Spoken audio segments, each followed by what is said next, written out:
It starts on a quiet stretch of road where the trees cast long shadows and the air holds its breath. An old man rides alone, leather jacket, steel gray hair, silence in his posture. Not calm, just used to being unseen. Then come the lights, the slow command, the hard grip. And suddenly he's not a name or a history, just a question no one wants to answer. But this time someone is watching, and the silence doesn't last. This story is not just about one moment, it's about how dignity bends before it breaks, and what happens when someone decides they've had enough. Where are you watching from? What time is it right now in your corner of the world? Let us know in the comments and stay with us, because what comes next matters. The sky was still the color of ash when Elliot Wade stepped out onto the porch, the air crisp enough to bite gently at the skin. A thin mist clung to the tops of the trees, and somewhere deep in the woods, a mourning dove called once then went silent. He stood there for a moment in his worn flannel shirt and jeans, hands wrapped around a chipped ceramic mug, steam curling past his knuckles as the scent of dark roast coffee filled the quiet. At 72, Elliot had learned to read mornings like maps. This one was clear, and still the kind that carried no warnings on the surface, only echoes underneath if you listened close enough. He took a long sip, let the heat settle into his chest, and exhaled through his nose like he was preparing for something, though what he couldn't say. The Triumph sat where it always did in the old wooden garage, a little crooked from the uneven gravel, its chrome dulled in places but still proud, like the man who'd been riding it for over 40 years. He walked toward it with a kind of ritual silence, his boots crunching through damp leaves, fingers flexing slightly from the stiffness in his knuckles.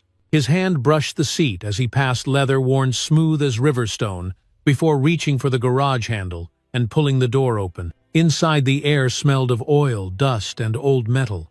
The kind of place where every object had a story, even if no one asked anymore. Elliot didn't mind. He liked the quiet of things that didn't talk back, that waited for his hands to bring them to life. The first thing he did was roll up the sleeves of his flannel, revealing wrists lined with veins and faded scars. Then he lifted the canvas tarp off the motorcycle in one practiced motion. "Morning, girl," he said quietly, running his palm along the tank like he was greeting an old friend. "Still got some miles in you, don't you?" He moved methodically, checking the tires, the oil, the throttle cables. The kind of checklist that had long ago stopped being necessary and had become more like a prayer, a way to steady his mind. Each movement was slow but sure, his breath steady, even when his back protested or his shoulder locked up for a moment, like an old hinge. He didn't curse or groan. He simply paused, let the pain pass, then kept going. After 30 years in the Army, after all those years of shouting drills and marching cadets through rain and dust, Elliot Wade had earned the right to do things at his own pace. He set the coffee down on the workbench and pulled out a rag to wipe the mirrors, his reflection glinting back at him in fragments, gray eyes, close-cropped hair, a brow that had never really softened.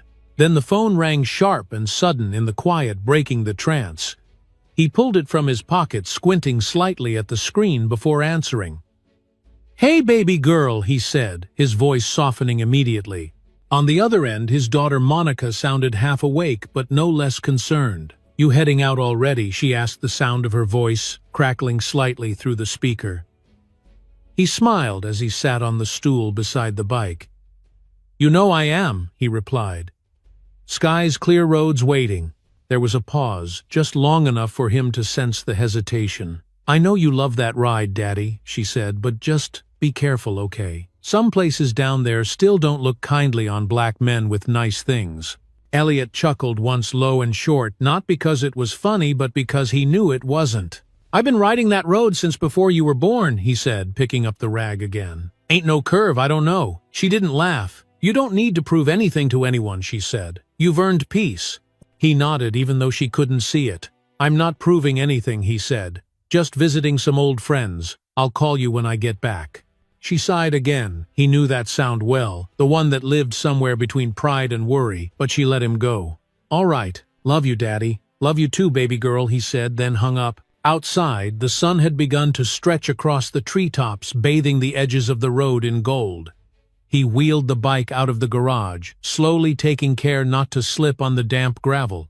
The Triumph came alive on the second kick, coughing once, then purring like it had never aged a day. Elliot swung one leg over the saddle, settled into the seat, and adjusted the helmet strap under his chin. No military badges, no patches, no sign of what he'd done or who he'd once been. Just a man and a machine, and the silence of a road that hadn't yet told its story. He looked once toward the tree line, then down the road that wound like a snake through the hills, remembering where it would dip near the creek rise just past the cotton fields and level out before the old general store.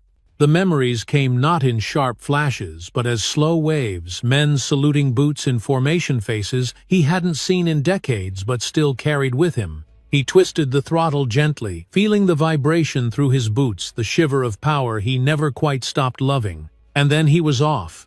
No fanfare, no goodbye. Just the low rumble of an engine slicing through morning stillness and the figure of an old man riding into what should have been another quiet Sunday. Elliot had just passed the last gas station before the two-lane highway bent toward the open hills when the cruiser pulled in behind him, silent and steady. No lights yet, just that unmistakable posture of a vehicle sizing you up. The sound of tires against gravel faded beneath the low hum of his Triumph as he glanced once in the mirror, not nervous, just aware, because men like him had long since learned the difference between being watched and being followed. The road was empty except for the black and white car, and though the morning still held its calm, something in his gut shifted like the weather turning just beyond the horizon. He didn't speed up or slow down, just kept his pace at 45, knowing he was well under the limit, knowing there was nothing about his ride that warranted attention, except maybe the color of the man on it. The cruiser lingered for another mile, then flashed its lights once sharp and sudden like a slap on the shoulder. Elliot eased off the throttle, signaled, and pulled to the side of the road where the grass was cut short, and the air smelled faintly of rain-soaked earth. He flipped the kickstand down, took off his helmet slowly, and waited without turning around posture, upright hands resting calmly on the handlebars like a man who's done this before and knows how not to give anyone an excuse. A car door opened and slammed shut. With a force that wasn't just physical, it carried something else, a tension that came from inside the man stepping out. Officer Trent Callahan was in his late 30s, stocky and tight-jawed, the kind of man whose belt always looked like it was carrying more than just equipment. He approached with heavy strides, hand already resting near his sidearm, eyes locked on Elliot's back like he expected a threat from a 72-year-old who hadn't moved an inch. Behind him, the passenger side door opened with less force, and a younger man stepped out. Deputy Liam Ross, still new to the job, slower in his walk, more cautious in his gaze. "Take off your helmet and keep your hands where I can see them," Callahan said, his voice clipped, and practiced the kind of tone designed to control a situation before it ever needed controlling. Elliot turned his head, slightly nodded once, and said, "Already done, officer," lifting the helmet gently and placing it on the gas tank both hands, then returning to rest in plain sight. He didn't move fast, didn't ask questions. He just waited, because he knew from experience that asking too early, too directly, could shift a man like Callahan from suspicion to anger without warning. Callahan stood in front of the bike, now eyes moving over the chrome, the leather, the clean lines of a machine clearly owned and cared for. "Nice ride," he said, though it didn't sound like a compliment. "Not something I see folks like you riding around here often."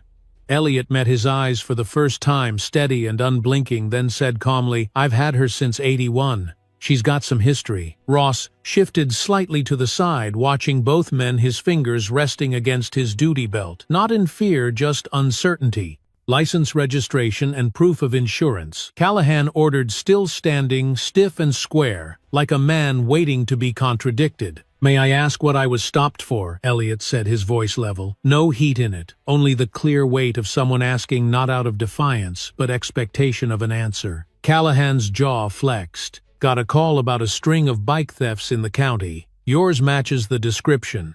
Elliot blinked once. A 40-year-old British bike. Callahan didn't respond to the logic, just lifted his chin slightly. "You got the paperwork or not?" Elliot nodded, eyes calm. "I do. Inside my jacket. Left side. I'll move slowly."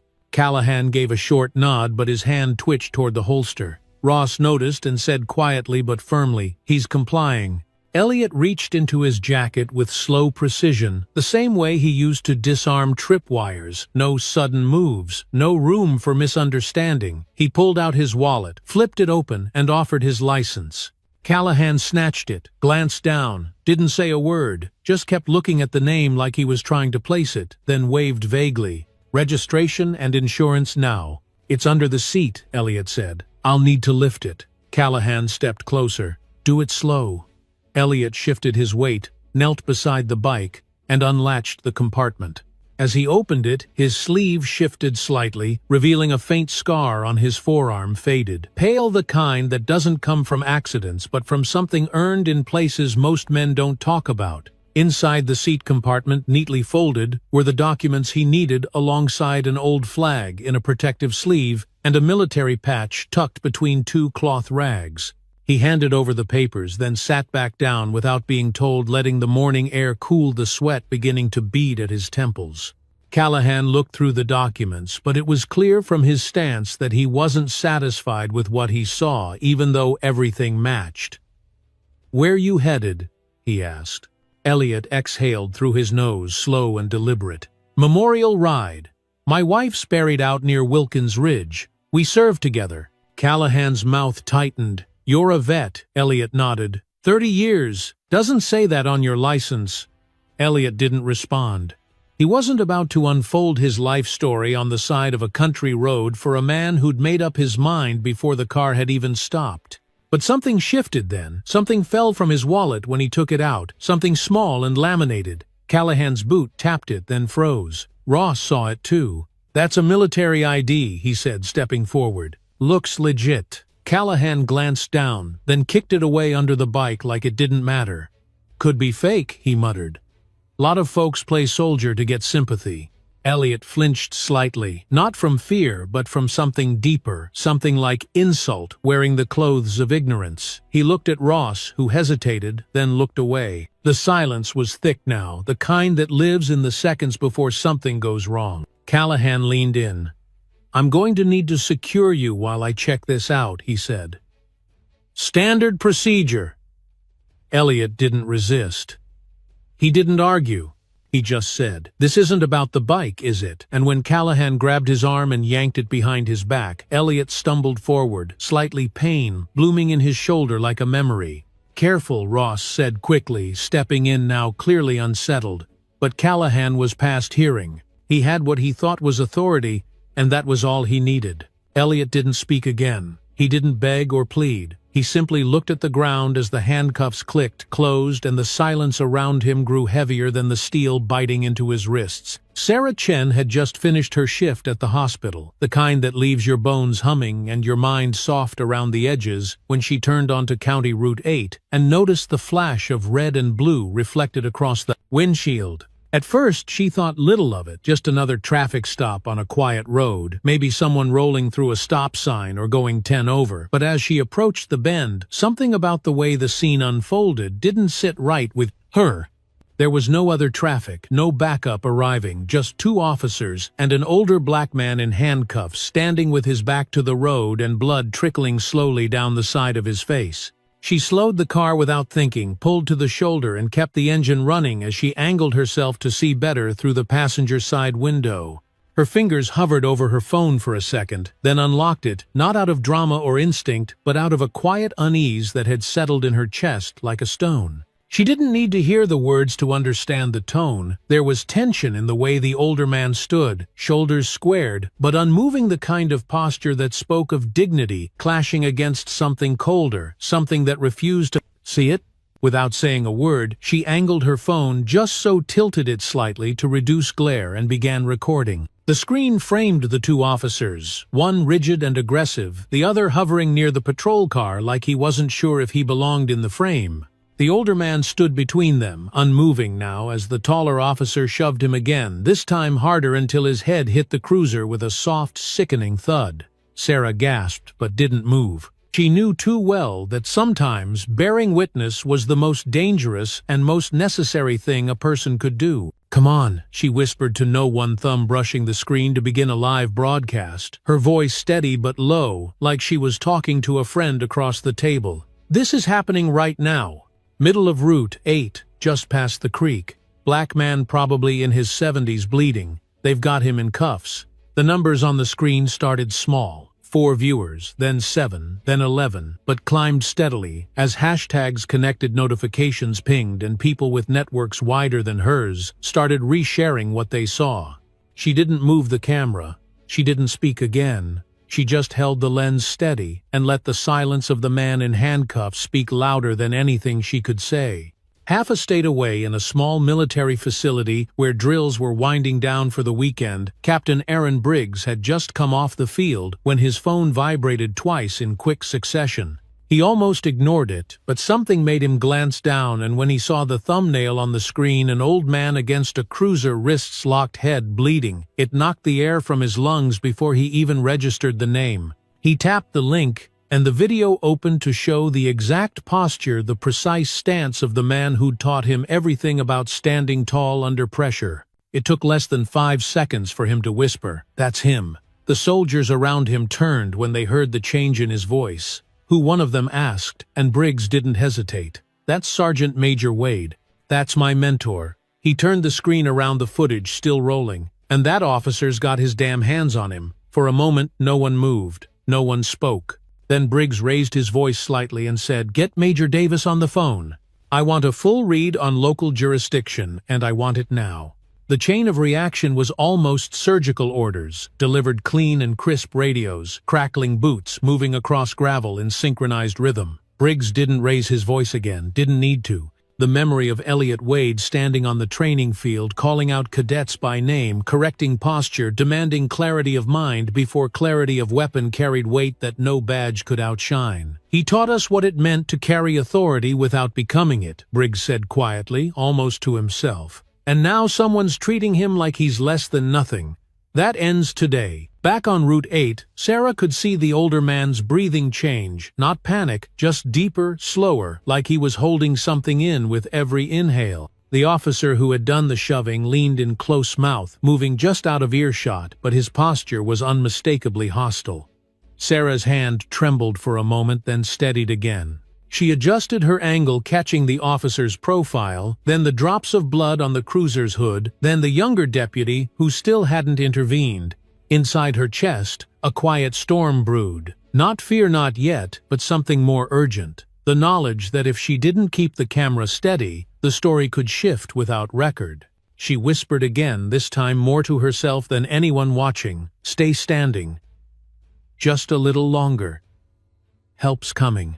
And somewhere behind her, far enough away to be a rumor, came the distant sound of diesel engines, slow, deep, and in formation. She didn't look yet. She just kept filming because the moment hadn't finished speaking, and she knew better than to interrupt a man's dignity in the moment it was being tested. Captain Aaron Briggs stood in the middle of the motor pool with the weight of command pressing against his chest like armor that didn't quite fit anymore, his jaw set and eyes locked on the row of Humvees, lined up like sleeping giants under the gray mid-morning sky. The clip from the live stream had burned into his mind, not just because of what he'd seen, but because of who it was. Elliot Wade standing bloodied and handcuffed beside a patrol car, like he was a stranger to dignity, like the 30 years he gave to this country could be washed away by one man's ignorance in uniform. Briggs didn't need to explain to his team why they were moving out. Most of them had trained under Wade too, and those who hadn't had heard the stories told in low tones with the kind of reverence reserved for men who lead by example, not just by rank. The soldiers gathered quickly, word spreading like a silent current through the barracks, not carried by official orders but by something older and deeper, loyalty earned the hard way. "We roll in 5, Briggs called out, not shouting but not asking either, and the men moved with purpose, boots hitting concrete in a rhythm that echoed off the cinder block walls. One of the younger specialists, a lanky kid named Morales, jogged up beside him with a question in his eyes, but Briggs cut him off gently. "This isn't about retaliation," he said. "It's about presence. We're not there to fight, we're there to stand. Understand?" Morales nodded, his face tight, with something between focus and disbelief, the kind that comes when the stories you've heard about someone suddenly collide with the reality of watching that someone get treated like less than human. The convoy moved out in silence, the engines humming low, their bulk chewing up asphalt with mechanical grace, 20 tons of steel and purpose winding down the back roads that led to Route 8. Inside the lead vehicle, Briggs kept his eyes on the map, not because he didn't know where he was going, but because it gave his hands something to do while his mind ran laps around the image of Wade bleeding in the sunlight, head bowed not in surrender but in control. The radio remained mostly quiet, except for short updates from the scouts ahead, confirming the road was clear, no sign of resistance or local law enforcement interference, at least not yet.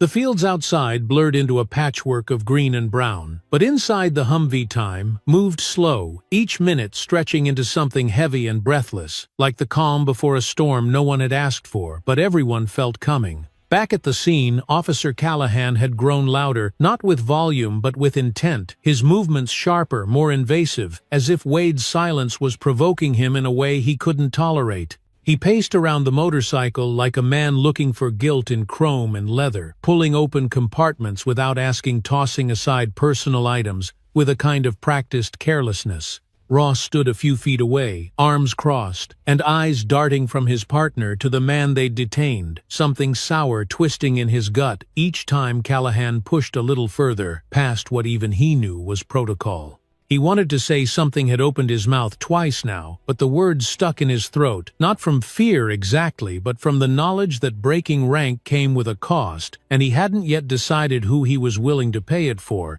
Wade, for his part, remained still, not because he was defeated, but because he'd learned long ago that movement could be mistaken for resistance, and resistance could become justification in the wrong man's hands.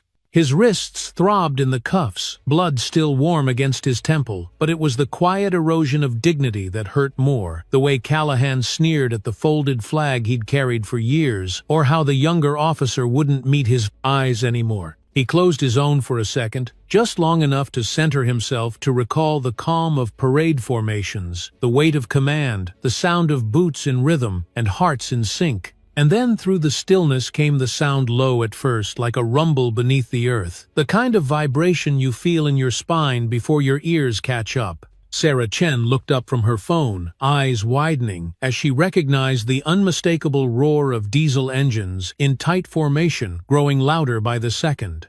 Callahan paused mid-motion, his hand inside one of the saddlebags, head tilting slightly, as if trying to decode what he was hearing. "What the hell is that?" he muttered, more to himself than anyone else. But Ross had already turned toward the road, his eyes narrowing as dust rose behind the trees at the edge of the bend. They came over the hill like a slow-moving wave of resolve, 15 Humvees in tight staggered formation, the lead vehicle cutting clean through the lane, followed by another and another, their headlights cutting through the morning haze with an almost cinematic symmetry. The engines didn't wail or roar, they growled a sound that didn't scream threat but certainty. Callahan stepped back instinctively, hand brushing the grip of his weapon, but not pulling his instincts, suddenly outmatched by something bigger than his badge. Ross whispered almost involuntarily, "That's military," as the lead vehicle slowed and pulled to a halt exactly 30 yards from the scene, its brakes hissing softly like a final breath before something important. No one stepped out right away. The engines idled in unison, their rhythmic hum filling the space with a pressure that made the air feel heavier, like the weight of hundreds of unspoken decisions had just arrived in a single formation. Wade opened his eyes, turned his head slightly, and saw them not with surprise, but with the calm recognition of a man who understood that sometimes, when you've lived a certain way long enough, the people you trained don't need to be told when it's time to show up. And just before the door of the lead Humvee opened, before a single boot hit the gravel, Elliot Wade, bleeding, bound but unbroken, straightened his spine and waited, not for rescue but for the return of balance.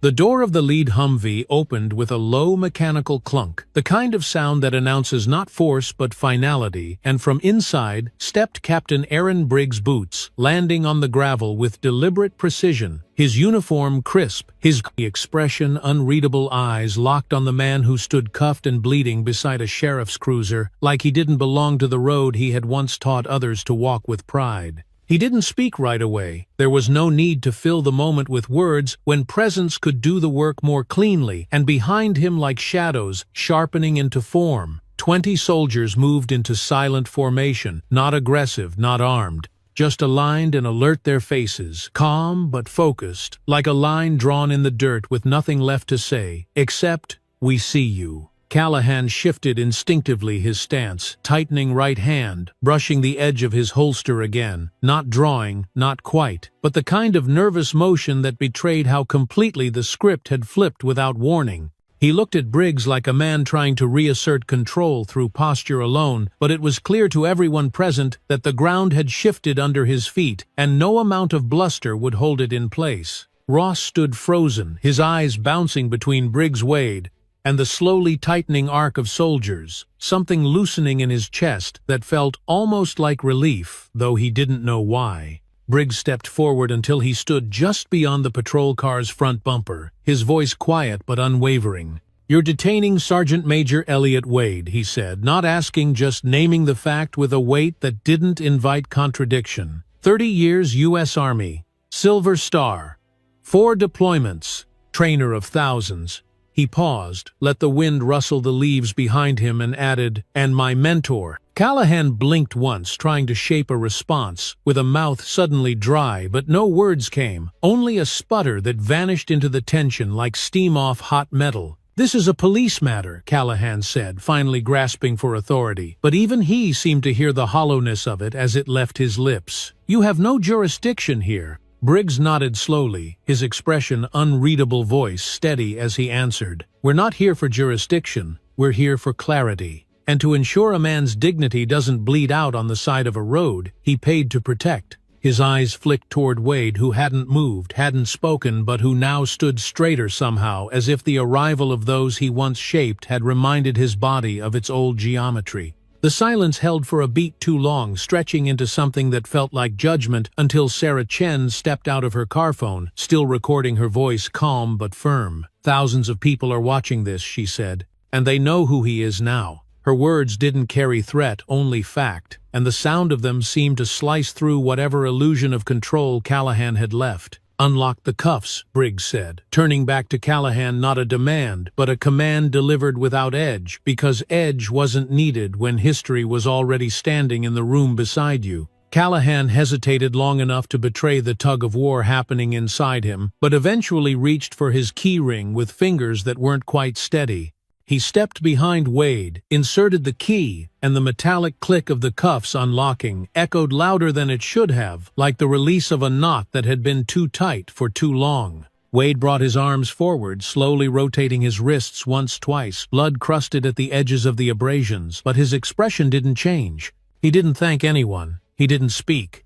He just breathed in deeply, like a man remembering what it felt like to have space around his ribs again. Briggs stepped beside him, then not touching, just standing close enough that their shoulders nearly aligned. "You all right, sir?" he asked quietly. Wade nodded once. "I'm standing. That's enough for now." Behind them, Ross approached slowly, guilt written all over his face, hands open at his sides like he didn't know what to do with them anymore. "I should have stopped it," he said, voice low. "I knew it wasn't right." Wade turned to him, expression calm but direct. "Knowing isn't enough," he replied. "You have to choose what kind of man you are when nobody's watching." In the distance, sirens began to rise, slow at first, then sharper as local units, and eventually the sheriff's SUV came speeding down the hill, dust kicking up in swirls as the vehicles braked hard along the roadside. Sheriff Donald Harris stepped out, a man in his late 50s with a gut full of nerves and a mouthful of apologies before he even reached the scene. "What in God's name is going on here?" he asked, voice somewhere between disbelief and desperation, his eyes scanning the soldiers, the cameras, and the crowd now forming at a distance. "You tell us," Briggs answered, not confrontational but grounded, letting the presence of the men behind him do the speaking. Sheriff Harris turned toward Wade, then recognition dawning in his eyes like sunlight breaking through clouds. "Sergeant Major Wade," he asked, more breath than question. Wade nodded once, and the sheriff's face folded in on itself like something heavy had dropped behind his ribs. "Jesus," he whispered. "I didn't know. I didn't—" "But he did," Sarah Chen said, raising her phone slightly, catching Callahan in the frame. He looked at him, and he still didn't see him. The sheriff glanced at her, then at Callahan, who had taken 3 full steps backward and now stood half-shadowed by the open door of his cruiser, silent as a man realizing too late that the ground he stood on had always been made of sand. Sheriff Harris turned back to Wade, swallowed hard, and said, "You have my apology. We'll make this right." Wade looked at him for a long moment, then said, "Start by doing more than apologizing when a camera's running." He didn't raise his voice. He didn't need to. Because truth, when it's lived, doesn't shout, it simply refuses to flinch. Briggs turned slightly toward his men, gave a single nod, and in a quiet ripple, the soldiers lowered their stance. A collective breath exhaled into a sky that was just beginning to clear. No banners, no fanfare, just a man reclaiming his breath, his ground, and a silence finally free of humiliation. 3 weeks after that Sunday morning on Route 8, the sky above Oak Ridge carried the same soft light. It had the day. Everything changed, though now it seemed gentler somehow, as if the land itself had begun to exhale after holding its breath too long. The road was dry, the air crisp with the edge of early autumn, and the leaves, those slow-turning storytellers, had begun shifting to burnt oranges and deep reds, like they too remembered. At the edge of Pine Hollow, a familiar low rumble echoed out across the rolling hills, not a roar of rage or protest, but the steady sound of 200 motorcycles, moving as one engine's thrumming like a single heartbeat carried by chrome and resolve. Elliot Wade sat atop his Triumph, the same bike they'd tried to make him dismount with force and assumption, now cleaned, tuned, and shining faintly in the morning light. His helmet rested on the handlebar gloves tucked beneath his elbow, and his eyes, always alert, but never anxious, traced the faces gathering around him. They were veterans and civilians, young riders with slick new bikes and older ones, with boots that bore more miles than their tires, black, white, Latino, and everything in between, men and women who'd shown up not because they were told to, but because something deep in their bones said they had to. He didn't ask for the ride, didn't organize the route, and didn't speak much during the days that followed the incident. But the messages poured in like river water breaching its banks, quiet thank yous, shared memories, old soldiers hadn't heard from in decades, suddenly calling to say they saw what happened, and they hadn't forgotten the man who used to tell them posture first, clarity second, voice third. If they don't hear you, they better feel you stand. And now here they were ready to ride beside him, not to retaliate, not to make noise, but to remind the road who it belonged to, and to reclaim what was stolen in that silent hour between suspicion and recognition. His daughter Monica stood a few feet away, dressed in civilian clothes. Now, though her bearing still, carried the sharp angles of command hands in her pockets, eyes watching him the way only daughters do when they've been afraid, but won't say it aloud. She didn't speak until he walked the bike gently forward, helmet in hand, pausing beside her before climbing on. "You sure about this, Daddy?" she asked, voice low, not uncertain, just concerned. He gave her a small smile, the kind that meant everything and nothing at once. "Yeah," he said. "I've been riding these roads since you were in diapers. Feels good to ride them with company for once." She placed a hand on the tank, let it rest there for a second like she was anchoring herself to the moment, then stepped back as he swung one leg over the saddle. The Triumph kicked to life with that familiar low growl, the kind that doesn't demand attention but commands it anyway, and slowly, without signal or speech, the riders began to move 2 by 2 down the hill and toward Route 8. As they approached the intersection near the creek, the place where he'd been pulled over, cuffed and pressed against cold metal, no one pointed, no one cheered, and no one stopped. The sound of the engines lowered to a respectful hush, as if even the machines understood that silence sometimes carries more than 1,000 slogans ever could. Elliot looked to his left, then his right, saw dozens of faces looking forward, not at him, and he nodded once, a simple gesture that passed down the line like wind in wheat. Half a mile farther, parked near the county line, stood a familiar figure in jeans and a black riding jacket, arms crossed, eyes low. Deputy Liam Ross, no badge, no cruiser, just his own battered Honda waiting beside the fence line. When the convoy slowed and Elliot pulled near, Ross stepped forward, helmet in hand, not hiding but not quite knowing where he belonged either. Elliot Brake gently lifted his visor and looked at the younger man without judgment, just long enough for Ross to speak first. "I came to say I'm sorry," Ross said, voice steady but quiet, "for not stepping in sooner, for staying silent when I knew better." Elliot let the moment breathe before answering, his voice calm but rooted. "Apologies are cheap if you don't do something with them," he said. "You show up, that's a start." Ross nodded, his throat working once, then extended his hand not as a gesture of closure but as a beginning. Elliot shook it firmly, then offered a second nod. "Ride with us," he said simply. "Not in front, not behind, just in line." Ross nodded again, mounted his bike, and joined the column as it continued east. By the time they reached the town square, folks had gathered quietly. Families with lawn chairs, teenagers with phones, elders with folded arms and knowing eyes. And when Elliot and the riders passed, no one cheered but many stood. An old man saluted. A young woman placed her hand over her heart. No spectacle, no flash, just the raw, quiet language of respect when it's finally been earned back the hard way. Later that afternoon, Elliot sat under the oak tree behind his house, boots off, feet in the grass, a glass of iced tea sweating on the table beside him. Monica sat nearby, flipping through photos people had sent from the ride, her face softening with each image. "You know you didn't have to forgive him," she said at one point, not accusing, just reflecting. Elliot looked at the horizon, where the sun was beginning to melt behind the ridge, and said, "Forgiveness isn't for them. It's how we decide whether today carries yesterday's weight or tomorrow's hope." She smiled at that, half proud, half resigned, and leaned back in her chair, the sounds of the cicadas rising like applause in the trees. The road hadn't changed. The bike hadn't changed. But something in the way Elliot Wade now moved through the world had firmer, freer, not louder, just harder to ignore.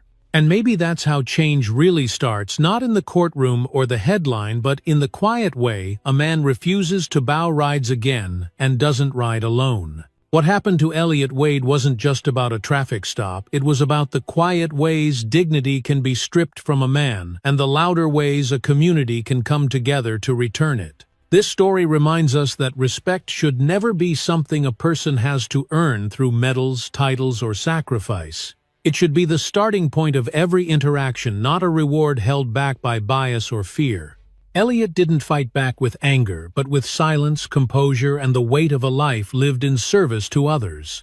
And in that silence, others found their voice: soldiers, neighbors, strangers, and even those who once stood by doing nothing. We learned that real strength doesn't always look like shouting or pushing back. It can look like standing tall while being handcuffed, or shaking the hand of the man who failed to protect you. And we're reminded that accountability doesn't just belong in courtrooms, it belongs in everyday choices, from the way we treat each other to the courage we show when we choose to speak up. If this story moved you, if it reminded you of the value of quiet courage, of service, of standing for something bigger than yourself, then please take a moment to like this video, share it with someone who needs to hear it, and subscribe to our channel for more stories like this one. Because sometimes the most powerful change begins not with a bang, but with the steady sound of wheels on a road, and a man who refuses to stop riding forward.